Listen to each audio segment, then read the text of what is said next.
penser que les gouvernements sont des sujets, c'est se mettre le doigt dans l'œil. À mon sens, si on raisonne d'un point de vue relatif, c'est-à-dire gouvernements occidentaux, gouvernements des autres pays, si on restreint la relation dans ce carré, oui, bien sûr que les objets sont les gouvernements des autres pays et les gouvernements occidentaux sont sujets. Mais quand on agrandit le scope, les gouvernements occidentaux sont aussi des objets.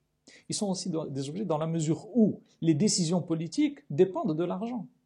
C'est celui qui rassemble le plus de dons qui gagne. Donc au final, ce n'est pas le peuple qui s'exprime, c'est ce qu'on a fait croire au peuple à coup de matraquage publicitaire et médiatique et de publicité dans des chaînes qui passent en boucle un certain nombre de discours et un certain nombre d'intellectuels, que le peuple arrive à être convaincu d'une certaine décision et qu'il pense qu'il faut voter pour X ou Y. Donc au final, la démocratie est ce régime vicié, comme le dit Aristote ou Rousseau, tout simplement parce que le peuple, la masse, qui est en général pas intellectuelle,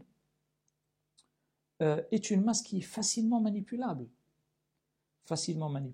à coup de matraquage scolaire, éducatif et médiatique. Donc on lui met en place un idéal et elle court derrière cet idéal en pensant que l'accomplissement et la réussite sociale, c'est cet idéal. Une maison, une voiture, un compte bancaire, un voyage en vacances dans le sud de l'Espagne, etc., etc. Est-ce que ça c'est un idéal? Donc au final, cet ordre sujet, objet que l'on pense est un ordre qui est étayé, parce qu'au final, les gouvernements occidentaux ne sont pas sujets non plus. Les vrais sujets, ce sont les détenteurs du capital financier et des liquidités. Ce sont eux qui mettent en place les vraies décisions. Ce sont eux qui influencent les canaux de lobbying. Ce sont eux qui tiennent les médias comme Havas en France, qui sont actionnaires dans plusieurs chaînes, dans plusieurs journaux. Ce sont eux les faiseurs d'opinion. Ce sont eux qui sont actionnaires dans les sociétés, qui emploient des marketeurs, qui mettent en place un idéal de marketing qui devient le principal moyen de façonner l'inconscient collectif. Donc ce sont eux qui sont les vrais sujets. Et c'est à partir de là que celui qui veut mettre en place un changement doit penser. Il ne faut pas rêver de démocratie. La démocratie, à la base, est un régime vicié.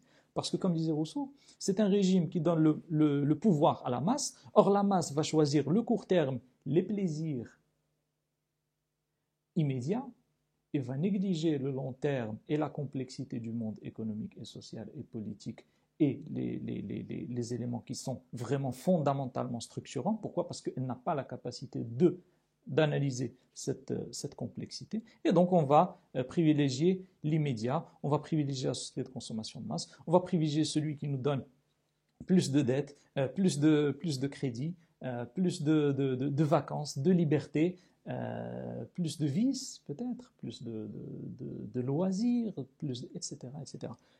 Et c'est en ce sens que la démocratie est un régime qui n'est pas du tout à souhaiter ou à chercher. Alors, quand je dis la démocratie qui est le quatrième système, je ne vous envoie pas vers la tyrannie, bien sûr. C'est pire.